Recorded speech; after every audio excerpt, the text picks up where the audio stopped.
Bismillah ar-Rahman ar-Rahim. Knowledge is sometimes affected by biases, cognitive biases. Number one bias is confirmation bias. People seek knowledge and information that supports their existing beliefs rather than evaluating all perspectives objectively. You are seeking something which is already there, so you confirm it. That's a confirmation bias.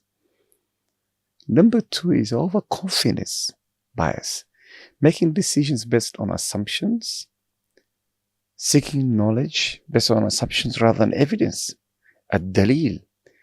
Even on evidence, how this evidence is interpreted, for example. This evidence you have, the ayah you're looking at, the hadith you're looking at, is how can it be interpreted? You only take an interpretation which is based on your knowledge, and you're not spreading ways to see from different aspects. Thirdly, emotional bias, that we are seeking knowledge and information based on our emotions, our fear, our excitement. It's only emotions that we are acting upon in seeking knowledge on our emotions. If my personality is a personality which always, very extreme, then I am extreme in knowledge. If I am not extreme, sometimes, laid back, then my decisions and my knowledge is always on that. So emotions should not drive knowledge. It's knowledge which drives emotions. That's why in ilm, in seeking knowledge, we consult experts before making decisions. What did so-and-so say? We analyze consequences through knowledge. Is this haram? What makes it haram? Is it halal? What makes it halal? Does it benefit society? Why? This is what we call al-illah. Why was this decision taken? Why did the ulama say? What is, the hikmah, the wisdom behind this ayah? Seek multiple perspectives. We should not rely on a single source of information, a single source of books. Check on others. What do they say? But always following Prophet Muhammad sallallahu alaihi wasallam. Check for biases. Am I being influenced by emotions or assumptions? Ask why. Why am I making this? Is it because of hatred? Apply critical thinking. Always verify. Ask. Now, critical thinking is allowed in seeking knowledge. Ask. I remember we used to ask our scholars, and they would answer in Medina, why is this like this? Why is it this? And they would answer, very eloquently. Prophet Muhammad ﷺ was asked, why? And he answered. So knowledge is the foundation of wise decision making. Knowledge sharpens our mind. Whether in religious knowledge, theology, personal, professional life, knowledge in every aspect of life, it ensures that our choices align with truth, with fairness, with long-term success, not short-term success, with long-term, with fairness. Not just, taking the assumptions and also judging people according to your assumptions, to your bias. Ibn Qayyim says the ignorant person is a prisoner of his own assumptions, while the knowledgeable person is guided by light. The ignorant are prisoners of their own assumptions. So continuous learning, consulting experts, eliminating biases, this can help make better decisions that lead to success in knowledge, success in life and the hereafter. So these biases, confirmation,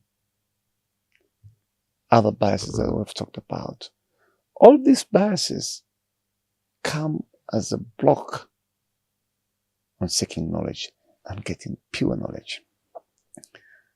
And as our scholars say, that you cannot be a scholar, alim, unless you seek knowledge from those who are top in knowledge, those who are in the same level with you, and those who are at a lower level in knowledge. So you stay humble, your decisions are clear, you look for other alternatives. For example, sometimes we have a bias that, oh, there's a hadith which says this. And I remember going through this. But I came to realize that I was wrong sometimes. That sometimes we read a small book written by a scholar, written by a student of knowledge. And this is 20 years ago. As a young man, I read something small. And we took whatever that was in that book was the correct. And whatever opposed what is written there was false. So you can see how our decisions were biased. One hadith may lead to different opinions, and it's okay. One hadith, one ayah may lead to 3 different interpretations, and it's okay. As long as this is interpreted with knowledge and following Prophet Muhammad sallallahu alaihi wasallam. The goal is to follow our beloved Prophet Muhammad sallallahu alaihi wasallam. For example, Prophet Muhammad sallallahu says, لا يصلين أحدكم إلا في بني قريظة العصر إلا في بني قريظة. After the Ghazwat al-Ahzab, they said, one of you should not pray Asr unless in Bani Qurayza, in the lands of Bani Qurayza. So as the Sahaba were moving, the time of Asr reached. And some said, it's time. We should pray Asr. No. Others said, no. Prophet Muhammad said, we should not pray unless we are in the lands of Bani Qurayza. We will not do it. The other group said, look, Prophet Muhammad sallam, he meant that we should hasten and be quick. But he didn't mean that when the time of Salah reaches, that we should, pray later. No, we should pray at that time, في أول وقتها. Khilaf. They disagreed. When the Prophet came after they reached Bani Qurayza, they told him what happened. And he kept quiet. He did not say, this one is wrong, or so and so is wrong. Which means that one hadith may be interpreted in a different way. One eye may be interpreted in a different way. But to understand that, it means knowledge. May Allah grant us the best. جزاكم الله خيرا. السلام عليكم ورحمة الله وبركاته.